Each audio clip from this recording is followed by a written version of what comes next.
Hello. RS coaching centre जाहिरपुर में आपका स्वागत है। आज हम लोग पढ़ेंगे यानी क्लास 12th का ज्योग्राफी, यानी जो पहला जो अध्याय है तो उसमें है मानव भूगोल, प्राकृतिक, प्रकृति एवं क्षेत्र, यानी प्रकृति एवं क्षेत्र के बारे में पढ़ेंगे। इसमें जो क्वेश्चन ये जो क्वेश्चन है ये तीनों क्वेश्चन बार बार पूछा जाता है, ठीक है। तो 1 नंबर क्वेश्चन कह रहा है क्या, ये तो VBI है मान लीजिए, ठीक है। और कह रहा है मानव भूगोल को परिभाषित करें। कह रहा है मानव भूगोल क्या है, उसको कैसे परिभाषित किया जाता है। तो मानव भूगोल को परिभाषित जो निम्नलिखित परिभाषा दी जाती है, अलग अलग वैज्ञानिक द्वारा अलग अलग परिभाषा दी गई है। तो कह रहा है मानव भूगोल को निम्नलिखित परिभाषाएं दी जा गई है अलग अलग वैज्ञानिकों के द्वारा। जैसे यानी रेड जेल है, ऐसे रेड जेल देके आपको यानी डैश देके लिखना है। और ये रेड जेल जो है इसका नाम तो यानी फ्रेडरिक रेड जेल, और ऐसे अगर आप दे दिए रेड जेल तब पर भी हो जाएगा।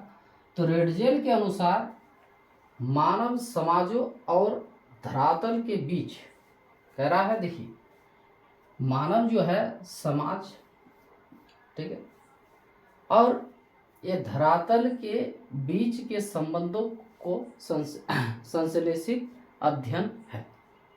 कौन कह रहा है? तो ये कह रहा है फ्रेडरिक रेडजेल के अनुसार कहा गया है ये समाज और धरातल के बीच जो क्या है संबंध है, संबंधों का संश्लेषित अध्ययन जो किया जाता है उसी को हम यानी क्या कहते हैं, मानव भूगोल कहते हैं, ठीक है। और दूसरा वैज्ञानिक भूवैज्ञानिक के अनुसार जो परिभाषा दिया गया है कुमारी एलन सैंपल, तो यहाँ एलन सी सैंपल है, कुमारी एलन सैंपल भी कहा जाता है, ठीक है। तो एलन सैंपल के अनुसार, इसके अनुसार जो दिया गया है परिभाषा, कह रहा है मानव भूगोल अस्थिर पृथ्वी और क्रियाशील मानव की, देखिए क्या कह रहा है, अस्थिर पृथ्वी और क्रियाशील मानव के बीच परिवर्तनशील संबंधों का अध्ययन किया जाता है। यहाँ इसके अनुसार क्या कह रहा है, कह रहा है धरातल और समाज के बीच संबंधों का अध्ययन किया जाता है। और ये कह रही है यानी क्या, अस्थिर पृथ्वी और क्रियाशील मानव के बीच परिवर्तनशील संबंधों का अध्ययन किया जाता है। ये अलग अलग वैज्ञानिक और वैज्ञानिकों ने और परिभाषा दिया गया है, तो हम लोग यही दोनों का यानी लेंगे, ठीक है। और कह रहा है उपरोक्त परिभाषा से स्पष्ट है, यानी इन दोनों के परिभाषा के आधार पर स्पष्ट है कि मानव भूगोल पृथ्वी और मनुष्य के अंतर संबंधों की एक नई संकल्पना प्रस्तुत करती है। यानी भूगोल जो है पृथ्वी और मनुष्य के अंत संबंध, हम लोग एक दूसरे से यानी क्या है जुड़े हुए हैं। पृथ्वी से हम लोग मानव जो है यानी अंत संबंध है, उसके साथ हमारे बहुत ही ये संबंध है कुछ भी करते हैं, ठीक। तो अंत संबंधों की एक नई संकल्प प्रस्तुत करता है। तो ये हो गया आपका क्या, मानव भूगोल का परिभाषा। नेक्स्ट क्वेश्चन यानी दूसरा क्वेश्चन जो कह रहा है मानव भूगोल के कुछ उप क्षेत्रों के नाम बताइए। ये भी तो बार बार पूछा गया था, ठीक है, ये भी पूछा गया है क्वेश्चन, एक बार नहीं लगभग 2009 से आप देखते आइए 4 से 5 बार इस क्वेश्चन को पूछा गया है, ये और ये। मानव भूगोल के कुछ उप क्षेत्रों के नाम लिखिए। तो जब भी बताएगा अगर ऑब्जेक्टिव में रहेगा तो आप दे सकते हैं। देखिए कह रहा है उप क्षेत्र क्या है, तो सामाजिक कल्याण का भूगोल, ऐतिहासिक भूगोल, क्या ऐतिहासिक भूगोल, संसाधन भूगोल, कृषि भूगोल, उद्योग भूगोल, चिकित्सा भूगोल आदि और है। ठीक है, तो कुछ नाम देना है आपको, या बोला गया है मानव भूगोल के कुछ उप क्षेत्रों के नाम लिखे।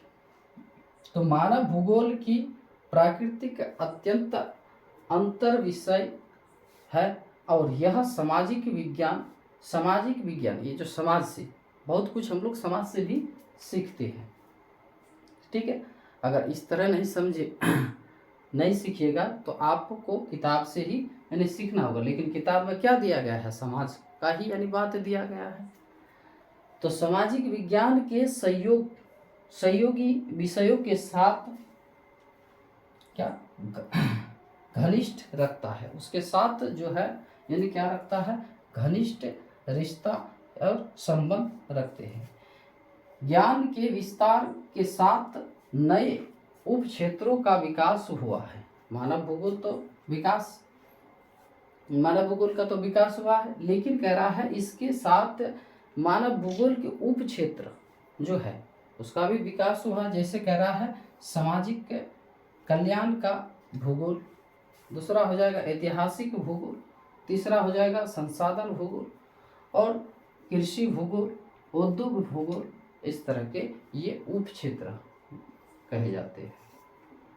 ठीक है, ये सब क्या है, यानी मानव भूगोल के उप क्षेत्र।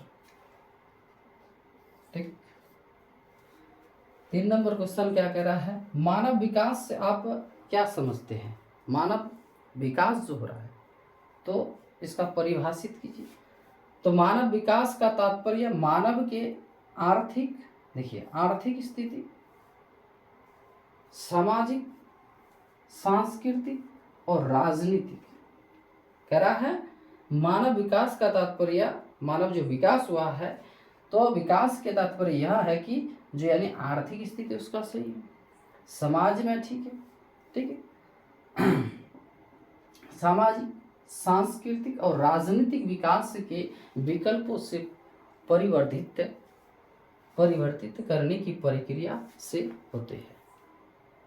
इसमें अगर विकसित है आपका तो क्या, तब ये माना जाता है जो मानव यानी क्या है, विकसित है। कह रहा है ये जो परिभाषा है, इस परिभाषा के अनुसार आपको अगर दिक्कत हो रहा है तो तथा दूसरे शब्दों में भी कहा गया है। कह रहा है दूसरे शब्दों में संयुक्त राष्ट्र के अनुसार मानव विकास लोगों की पसंद का विस्तार और अब तक कल्याण के स्तरों को बढ़ाने की प्रक्रिया को ही यानी मानव विकास कहा जाता है। मानव यानी राष्ट्र, आपका देश विकसित हो रहा है तो यानी मानव भी विकसित हो रहा है। कह रहा है मानव भी विकास के रास्ते पे चल रहा है। मानव विकास लोगों की पसंद का विस्तार, अब तक कल्याण के स्तर को बढ़ाने वाली प्रक्रिया है। ठीक है, तो ये तीनों क्वेश्चन यानी आपके लिए बहुत ही महत्वपूर्ण है। आप इन तीनों क्वेश्चन को नोट कर लीजिए। ठीक है, तो आगे मिलते हैं फिर।